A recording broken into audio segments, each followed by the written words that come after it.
Hello everyone, welcome to Help My Biz. At Help My Biz, we provide simple solutions to help your business grow.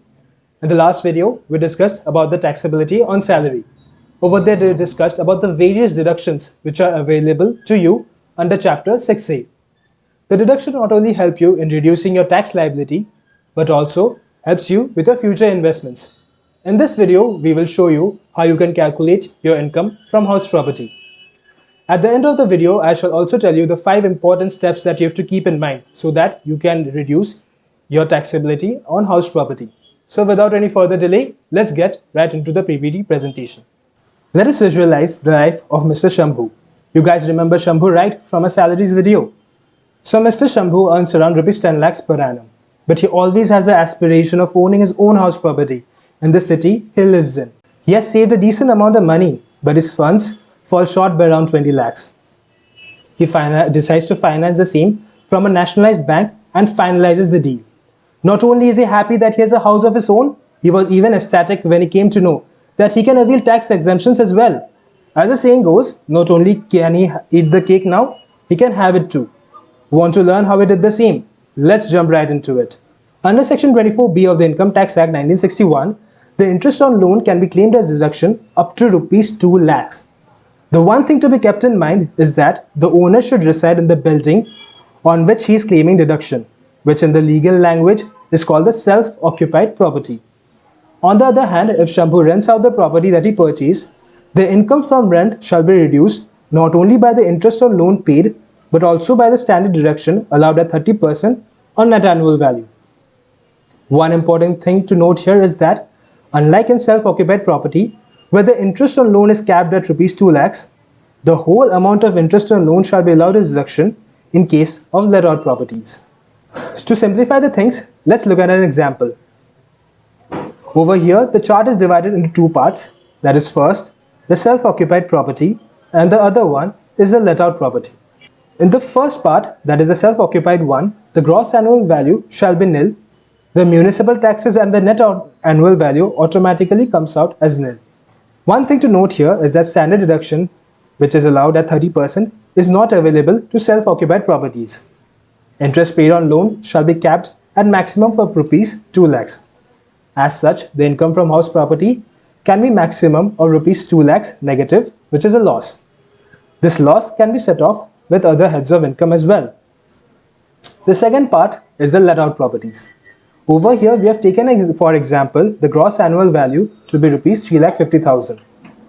The municipal taxes are taken at a nominal value of 5,000. It is to be noted that municipal taxes shall be allowed as deduction only if it is paid by the owner. The net annual value obviously comes at 3,45,000. Over here, we have to note the standard deduction at 30% of net annual value shall be allowed as deduction under Section 24.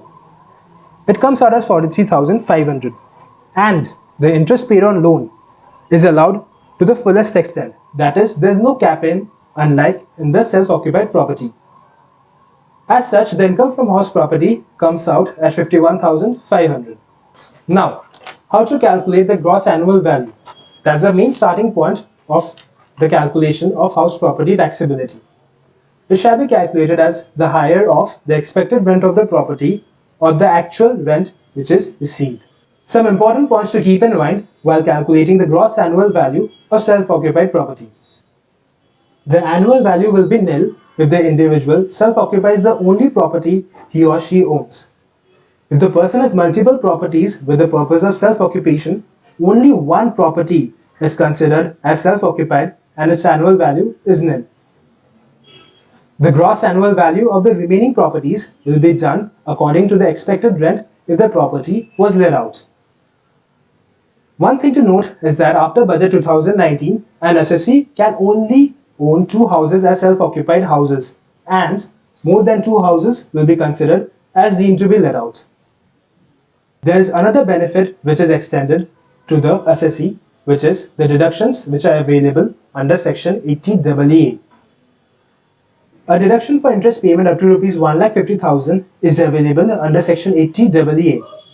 This deduction is over and above the deduction of rupees 2 lakhs for interest payments available under Section 24 of the Income Tax Act. In order to claim deduction under Section 80EEA, you should not own any other house property on the date of sanction of the loan.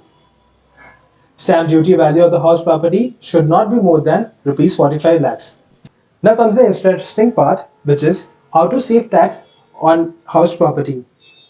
There are basically 4 important points. Paying taxes on property is a big pain. One should plan carefully to avoid paying huge amounts of taxation. The 4 important steps are illustrated below. Number 1 is become the co-owners. If the taxpayer has jointly taken home loan with his or her spouse or someone else, both can claim tax exemption on payment of interest and principal.